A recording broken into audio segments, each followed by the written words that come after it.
എടാ സേവി, പെട്ടെന്ന് ഒരു എമർജൻസി ഉണ്ട്. എന്താടാ?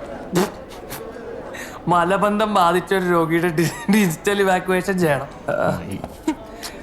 നിന്റെ ഒക്കെ ഒരു അവസ്ഥ. അലക്സാണ്ടർ പറഞ്ഞിട്ടാണ് സാർ നിന്നെ കൊണ്ടൊക്കെ ചെയ്യിക്കണം. അവൻ MBBS ബ്ലോക്കിലേക്ക് കയറി പോയിട്ടുണ്ട്. എന്തിനാണെന്നറിയാലോ? വലിയ സർജറി നോക്കി അവൻ പിടിക്കും. നമുക്ക് വയറ്റ് ചെയ്ത് ബോധത്തിന്റെ കുണ്ടിയിൽ കൈയിട്ട് തീട്ടം തൊണ്ടണ പണി.